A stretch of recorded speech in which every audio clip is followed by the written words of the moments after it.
माया तजी तो का भया, मानी तजिह नहीं जाय। मानी बड़े मुनियर गिले, मान ही सबनी को खाए। माय डियर मास्टर्स, आप सबका बहुत बहुत स्वागत है वी ग्रुप ऑफ फीलिंग में।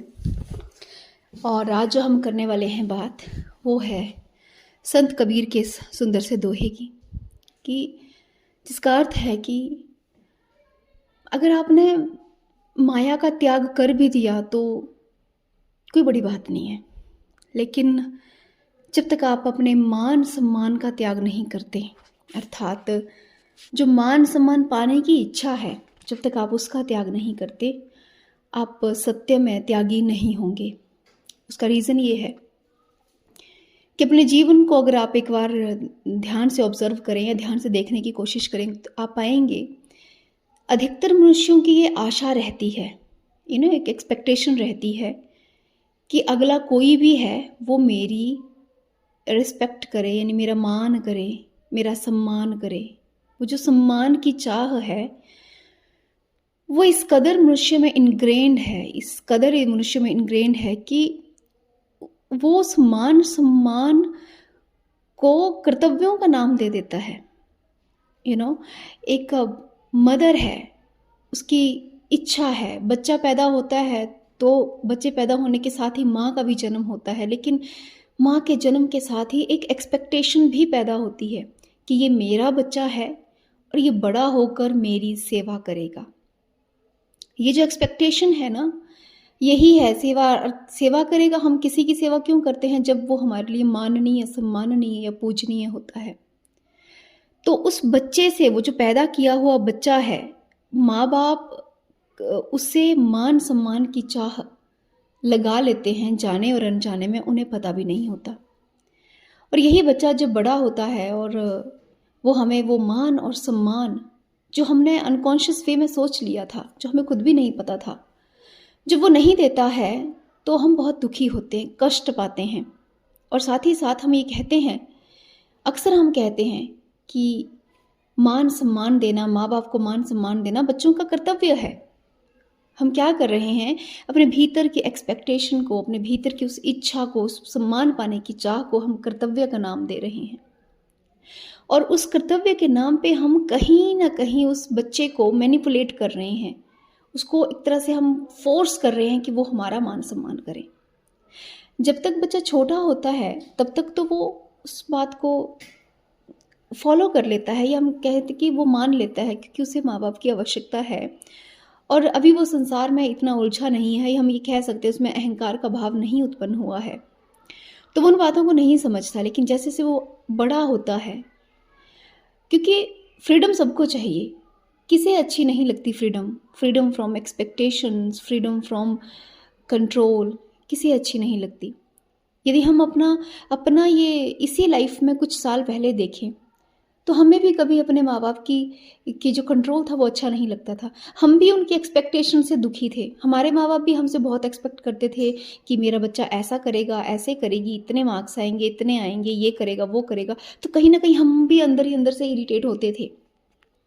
सेम हम अपने बच्चों के साथ करते हैं और हमें ये पता ही नहीं होता कि हम अपने बच्चों के साथ क्या कर रहे हैं। तो कबीरदास जी बहुत ही सुंदर शब्दों में कहते हैं कि आप बड़े बड़े दान कर लीजिए, बड़े बड़े त्याग कर लीजिए, उसका कोई मोल नहीं है जब तक कि आपके भीतर मान और सम्मान पाने की चाह नहीं है। एक मनुष्य समस्त सुखों का त्याग करके, पूरे संपत्ति का, भौतिक संपत्ति का त्याग करके वन में सन्यासी होकर चला जाए, लेकिन उसके भीतर एक इच्छा रहती है कि सन्यासी के रूप में ही सही, त्यागी के रूप में ही सही, तपस्वी के रूप में ही सही, लोग मेरा मान सम्मान करें। और जब लोग नहीं करते तो कहीं ना कहीं वो भीतर पीड़ा पाता है, वो दुख का अनुभव करता है कि यार मुझे वो चीज़ नहीं मिली।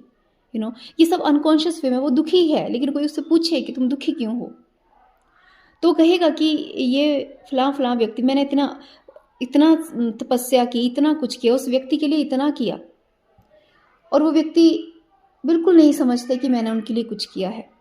ये जो हमारी लाइनें होती है ना मास्टर्स, ये हम अपने बच्चों को भी कहते हैं, मैंने अपने बच्चों के लिए ये किया, मैंने इतने त्याग किए हैं, मैंने इतना बुरा दिन काटे हैं, खुद दुखी रहा हूँ, मैंने अपने बच्चों के लिए सर्वस्व किया। और आज बच्चे ये बात नहीं समझते हमारे इसी शब्द में कि नहीं समझते, मैंने ये किया, नहीं समझते में ही हमारी ये मान-सम्मान की चाह छिपी है कि एटलीस्ट बच्चे हमने जो स्ट्रगल किया है, उसका मान करें, उसका सम्मान करें। और वो जब बच्चे नहीं करते, हमारा अहंकार टूटता है, और अहंकार टूटता है तो दुःख होता है, पीड़ा होती है, हमें कष्ट होता है।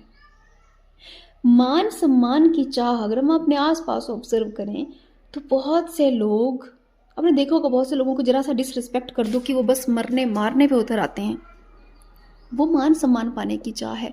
बहुत से लोग बहुत मेहनत करते हैं, जी तोड़ मेहनत करते हैं, बहुत हायर रैंक पे उनको पहुँचना है, पॉलिटिकल पावर उनको चाहिए, फाइनेंशियल फ्रीडम उनको चाहिए। क्यों? मान-सम्मान पाने की इच्छा, मान पाने की चाह। तो जब हम अपने भीतर मान-सम्मान पाने की चाह का त्याग करते हैं, तो उस चाह के साथ ही हम बहुत सी एक्सपेक्टेशन को भी लेट गो करते हैं। और जब एक्सपेक्टेशन लेट गो होती हैं, तो हम नेचुरली हम सुखी होते हैं। फिर हमें कोई इच्छा नहीं रह जाती कि कोई हमारी बात सुने या कोई हमारी बात माने। कोई मानेगा तो भी ठीक है, नहीं मानेगा तो भी ठीक है। तो तो इस दोहे में हमारा पूरा अर्थ छिपा है। बहुत बड़े-बड़े संत और सन्यासी भी कहीं न कहीं भीतर इस इच्छा को दबाए हैं, मान-सम्मान पाने की उनकी चाह है। तो मास्टर्स अपने भीतर झाँकिए।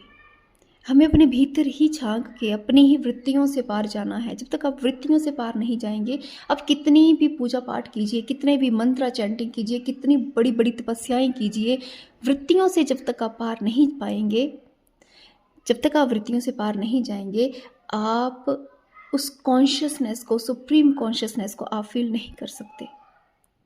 और वृत्तियों से पार जाने के लिए आपको किसी भी कर्मकांड, किसी भी मंत्र, ध्यान की आवश्यकता नहीं है।